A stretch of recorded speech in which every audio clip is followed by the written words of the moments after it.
भले ही यह आंकड़ा देखकर आपको ये नाराजगी हो कि 33 रुपए का तेल आपको 90 से 100 रुपए में क्यों मिल रहा है, लेकिन एक सच ये भी है कि मुनाफे से होने वाली आमदनी का इस्तेमाल सरकार आप ही के लिए करती है, चाहे वो इंफ्रास्ट्रक्चर हो या फिर विकास के दूसरे काम हो या सोशल सेक्टर के काम हो। नमस्कार, मैं हूं संदीप चौधरी। आज सबसे बड़ा सवाल में मैं बात करूंगा तेल की कीमतों की। जी हां, मैं पेट्रोल और खास डीजल की बात करने वाला हूं।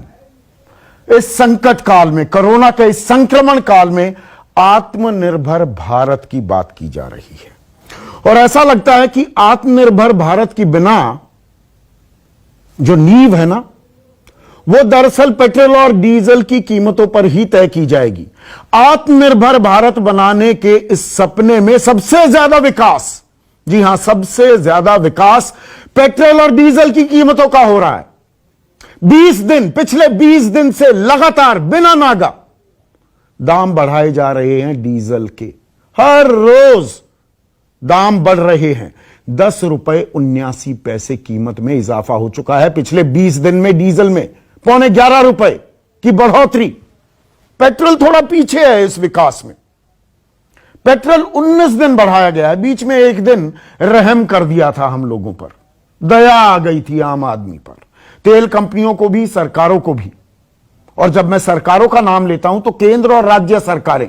अब ये जो कहा जाता है ना, एक जुमला गढ़ा जा रहा है कि नहीं, मार्केट डिटरमिन्ड है, बाजार तय करता है कीमतें, हम क्या करें, सरकार के हाथ में नहीं है। मैं इस झूठ की भी पोल खोलने वाला हूं, इसलिए सरकारों का भी नाम ले रहा हूं। तेल कंपनियां और सरकारें इसमें मिली हुई हैं, जो डाका डाल रही हैं हमारी जेब पर।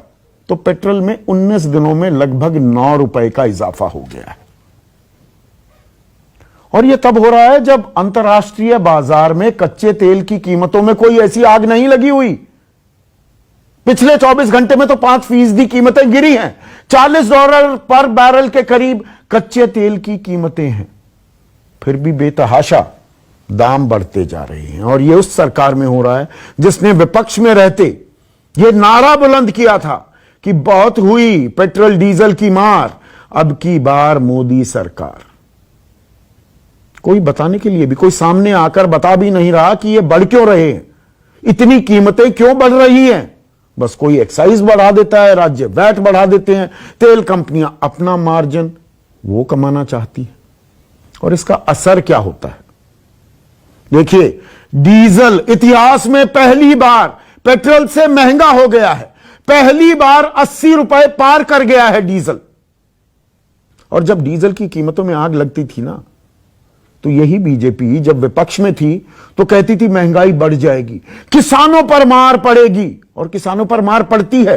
11.25 रुपए अगर डीजल के दाम बढ़ जाएंगे, इस टाइम खरीफ की बुआई चल रही है, डीजल से ही ट्रैक्टर चलते हैं, डीजल से ही ट्यूबवेल चलते हैं, डीजल से हमारे ट्रक भी चलते हैं। सिर्फ किसानों की बात नहीं है, जो ये सामानों की आवाजाही होती है ना, फल सब्जी जो सब आप खरीदते हैं, सबके दाम बढ़ने वाले हैं, क्योंकि ट्रक वालों ने माल भाड़े के किराए बढ़ा दिए हैं। रेलवे भी बढ़ाएगी, रेलवे भी डीजल का इस्तेमाल करती है।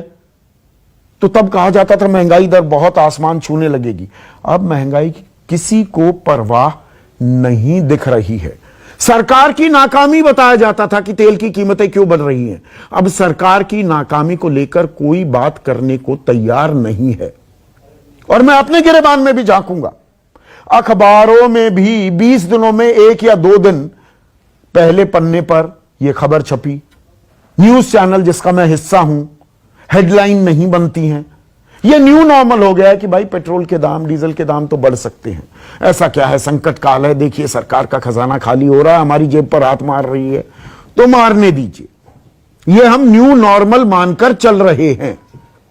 इन तमाम मुद्दों पर आज मैं सवाल करने वाला हूं। खास किसानों की समस्याएं उठाऊंगा। आम आदमी को क्या दिक्कतें आ रही हैं। डीजल की गाड़ियों की प्रोडक्शन तो बंद हो गई है। अब जिसने डीजल की गाड़ियां खरीदी हुई हैं वो कहां जाएगा, यह कंफ्यूजन क्यों है, और आम आदमी कैसे पिस रहा है। पहले उसकी एक वानगी दिखा देता हूं। आज राजनीतिक बयान नहीं दिखा रहा हूं, पुराने दिखाऊंगा आगे, अभी के नहीं दिखा रहा हूं। आम आदमी किस कदर परेशान है वो भी देखिए।